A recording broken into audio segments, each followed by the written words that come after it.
Salut tout le monde. Dans cet épisode, consacré à l'histoire d'un peuple, nous parlerons de celui des nains, les Khazars dans leur langue le Kuzul. Donc, première chose, on fait ma gueule, enfin ça c'est pas très important, bref. Je vais commencer simplement l'épisode par leur création, leur histoire au sens large, et pour finir ensuite, les conflits, et puis ce qui les a poussés à toutes leurs exodes et tout ça, enfin tout ce qui leur est arrivé. Donc, ils ont été façonnés par Aulé, le Valar de la Terre, donc le maître des forgerons. En effet, les Valar, ils avaient, pendant la musique de la création, pris conscience de la venue des enfants d'Ilúvatar. Les elfes, mais pas encore les humains, et ça ils connaissaient pas. Aulé étant vraiment impatient de voir ces créatures prendre vie, il a décidé de façonner lui-même son propre peuple.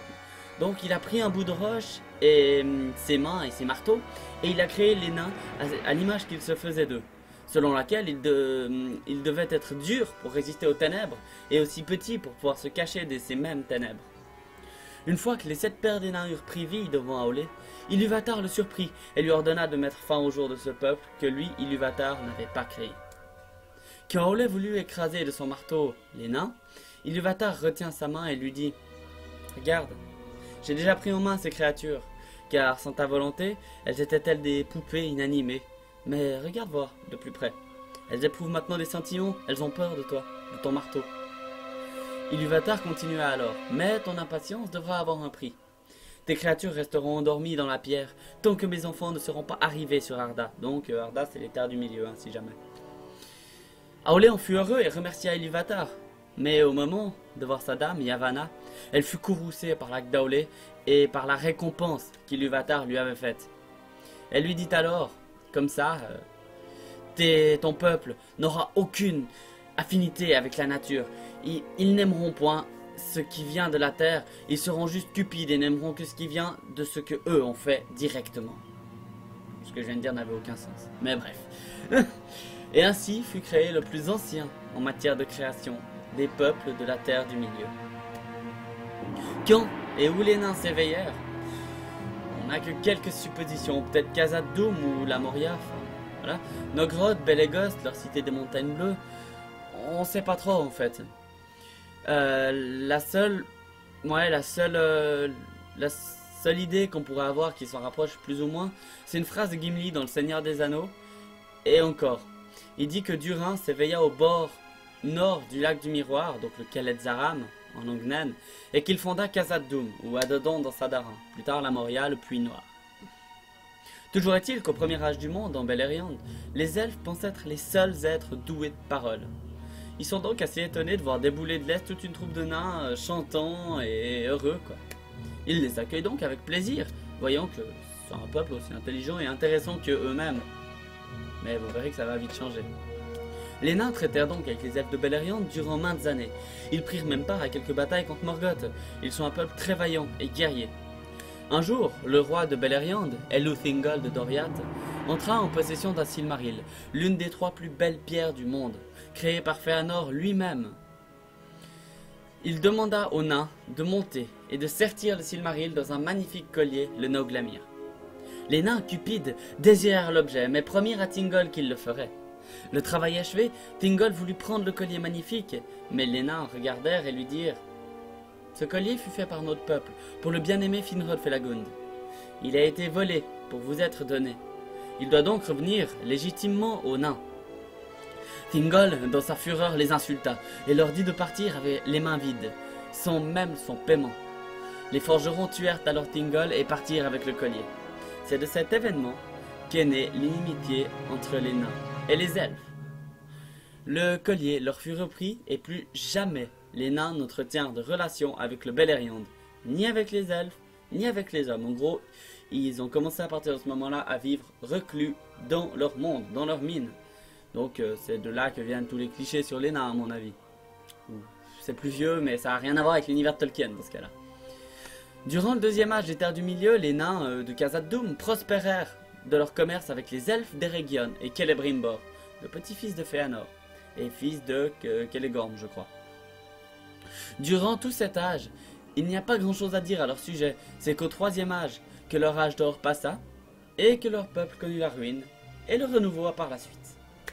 Les nains furent chassés de la Moria par un balrog de Morgoth, qu'ils nommèrent le fléau de Durin, et durent se réfugier dans les mondes de fer, donc leur mine du nord, ou à Erebor, au nord-est.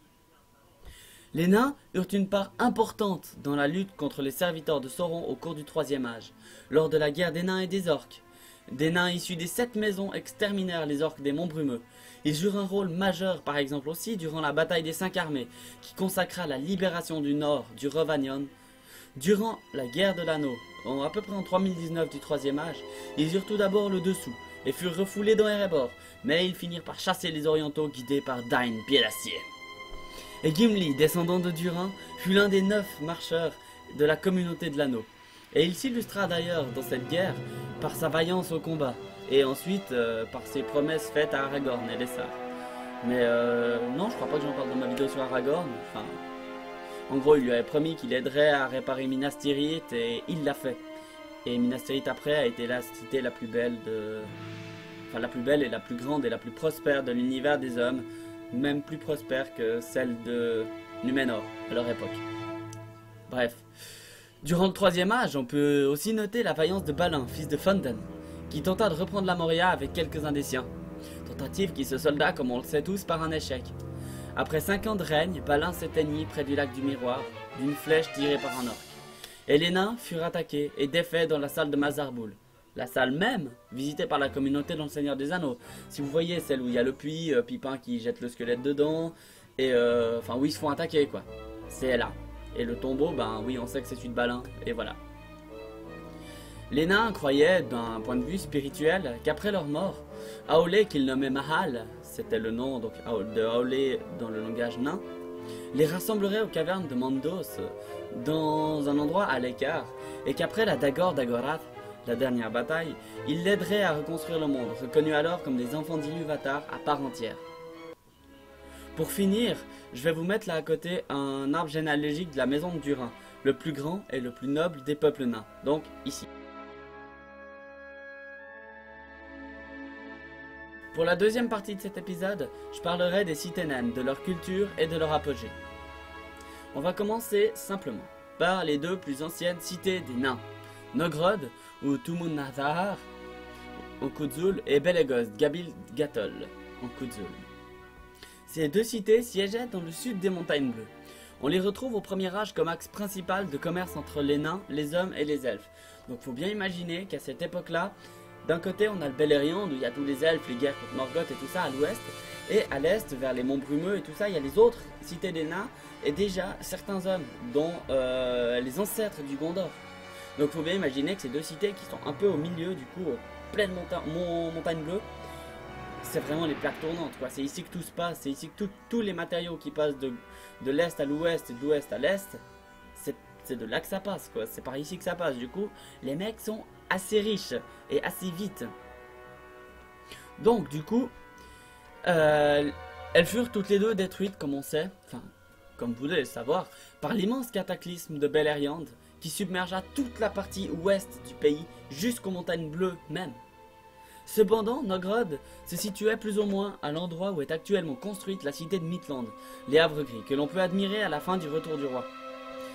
Je pense que vous voyez où ça fait, le golfe Lune et tout ça, donc le golfe où il y a Mithland, ça s'est ouvert avec le cataclysme, et ici, qui était avant l'une des rivières d'Osiriande, a fait s'effondrer la montagne, et du coup, à la place, on a eu toute une rivière qui est venue et tout un golfe. Et c'est ici que les elfes ont décidé de faire les Havres Gris pour partir à l'ouest ensuite. Enfin, bref, voilà. Les nains de ces forteresses étaient nombreux, et donc, après leur destruction, ils durent trouver un refuge et vinrent grandir la population de leur cité des monts brumeux, Khazad-dûm, la Moria. Ah, la Moria, la plus grande et la plus merveilleuse des cités des nains, telle que la rapporte cette chanson de Gimli dans le Seigneur des Anneaux. Comme il le dit, le monde était encore jaune et les montagnes vertes. Voilà la chanson en elle-même.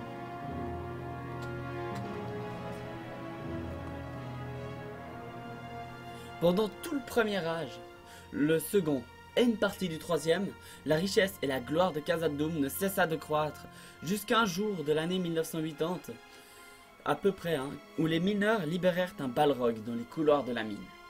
ce qui les força à l'exode vers le nord pour fonder la cité d'Erebor dans le mont solitaire d'Esgaroth. Ils purent rester dans cette cité durant de longues années, jusqu'à ce qu'un cracheur du feu du nord ait eu vent de la fortune de Tror et vienne s'en emparer. Smaug était venu.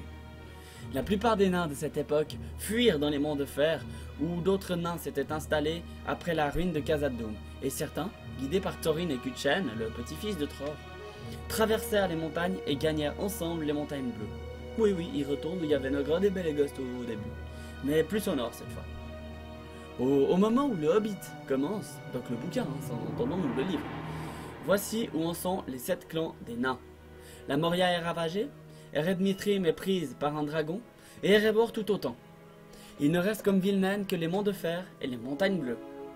Au début du Seigneur des Anneaux, quand Gandalf paraît à Hobbitbourg, voilà où en est la situation. La Moria est toujours occupée, mais Erebor et Eredmithrim sont à présent reconquises. Les montagnes bleues et les monts du fer prospèrent, toujours autant. Durant la guerre de l'anneau, Erebor est assiégé, mais Dain-Pied d'Acier les repousse et reprend Erebor. Les autres cités des nains, restent debout et fiers.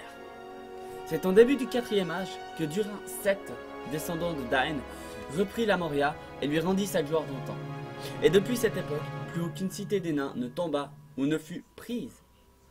C'est donc ainsi que se termine cet épisode sur les nains. J'espère qu'il vous aura plu. Personnellement, j'ai adoré l'écrire parce que les nains, c'est un peu mon peuple préféré de la mythologie de Tolkien. Alors, si ça vous a plu ou si vous avez une question, n'hésitez pas, les commentaires sont là pour ça. En outre, si une question vous taraude sur les nains ou tout l'univers en général, allez, essayez juste, si j'en ai déjà parlé, d'aller sous la vidéo en question. Et que l'épisode n'a pas répondu à cette question, posez-la moi. Parce que je sais bien que tous les aspects du peuple, tout ça, l'aspect social, tout ça, ça n'a pas été abordé. Mais si je l'avais fait, ça aurait fait une vidéo de 30 minutes et ça aurait été une overdose telle que personne aurait écouté vraiment et puis tout le monde après 5 minutes aurait été là. Ok, crap. Puis après il serait barré. Du coup, pour le prochain épisode, vous avez 2 choix. Je vous les mets en stropole, comme ça, je peux voir qui c'est qui préfère quoi. Dans la description, cette fois, nous partirons en Beleriand du premier âge avec l'histoire de Beren et Luthien. Donc une des plus belles histoires du Silmaril et tout ça. Vous verrez si vous la choisissez, c'est une belle histoire. Ou alors le conte des enfants de Húrin. La montée en apogée et la descente de Morgoth. Donc ça c'est mon histoire préférée de l'univers du Seigneur des Anneaux et de Tolkien. En attendant, je vous laisse partager mon travail, lâcher des pouces en l'air pour me faire plaisir et à très bientôt en Terre du Milieu. C'était Ulfaren.